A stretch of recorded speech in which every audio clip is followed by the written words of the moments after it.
There is a moment in the Fellowship of the Ring that most viewers pass over without a second thought. Saruman stands alone atop Orthanc, framed by iron and shadow, the tower rising like a monument to his certainty. His voice does not tremble, his bearing does not falter. For a moment, he appears every bit the master he believes himself to be. But when Sauron's will presses through the Palantír, and the command is given, "Build me an army worthy of Mordor," the illusion fractures. Something shifts behind Saruman's eyes, subtle but undeniable. Why? What is the real meaning of this scene? And more importantly, is this moment simply cinematic invention, or does it reflect a deeper truth woven into Tolkien's own writings? A truth that reveals exactly when Saruman understood he could never truly rival Sauron. Welcome back to the channel. Let's get started.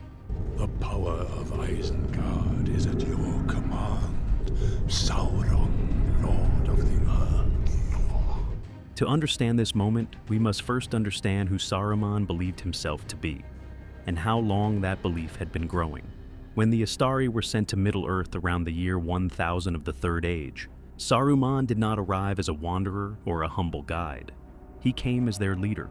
Chosen by the Valar themselves, he was appointed head of the White Council, entrusted with oversight, judgment, and authority. Even Gandalf, secretly favored by Manwë, was placed beneath him in rank. Saruman's gifts were formidable and undeniable. A mind unmatched among the wizards. A voice capable of bending wills and reshaping thought. A mastery of craft inherited directly from Auli, the smith of the Valar. But more than anything else, Saruman possessed something Gandalf never sought: control. From the earliest days of his mission, Saruman studied the enemy not merely to oppose him, but to understand him completely. Rings of power fascinated him. Order through domination intrigued him. And slowly, quietly, Saruman began to believe that knowledge itself was power, and that through it, he might rise above both Sauron and the free peoples alike. In Tolkien's world, that belief is never innocent. Saruman's greatest mistake was not the breeding of armies, nor the destruction of Fangorn's borders, nor even his open betrayal of the White Council. It was the Palantír of Orthanc. Through that ancient stone, Saruman believed he could challenge Sauron, pierce his defenses, unravel his plans, and perhaps even turn the Dark Lord's own tools against him. In Saruman's mind, this was not submission, but strategy. A contest of intellects, a duel of wills. But the Palantíri were not neutral instruments. They were conduits of dominance, and Sauron was their master. Each time Saruman gazed into the stone, he believed himself gaining insight. In truth, Sauron was shaping the vision, revealing fragments of truth, exaggerating strength, concealing weakness. He fed Saruman exactly what he needed: enough knowledge to inflate confidence, and enough dread to erode independence. By the time Saruman openly declared his designs, the contest was already over. He had not ensnared Sauron. Sauron had ensnared him. "Build me an army worthy of Mordor." When Sauron finally issued that command, it was not a request. It was a correction. Saruman believed he was ascending, becoming a Dark Lord in his own right. Isengard would rival Mordor. The Uruk-hai would eclipse orcs. The world would be reordered by his design, not Sauron's. But Sauron's words shattered the illusion with brutal efficiency. Not our armies, not your dominion, but Mordor's standard. With a single sentence, Sauron reminded Saruman of the hierarchy that had never changed. "You are not my equal. You are not my successor. You are useful." And in that instant, Saruman understood the truth he had spent decades denying. No matter how many forges burned beneath Orthanc, no matter how many orcs marched at his command, no matter how loudly his voice echoed across Rohan, he would never rival Sauron's scale, reach, or terror. "Go now. Leave Sauron to me." Saruman and Sauron were both Maiar, spirits of the same divine order, but they were not shaped by the same fires. Sauron had been forged by Morgoth himself. He endured the wars of the First Age, survived the fall of Angband, corrupted Numenor, and bent entire civilizations to his will through fear, deception, and time. His evil was ancient, patient, and absolute. Saruman, by contrast, arrived late into the world. He was bound by command, restrained by purpose, forbidden from ruling openly, and limited by the very mission that defined him. His power was great, but conditional. Sauron commanded fear across continents.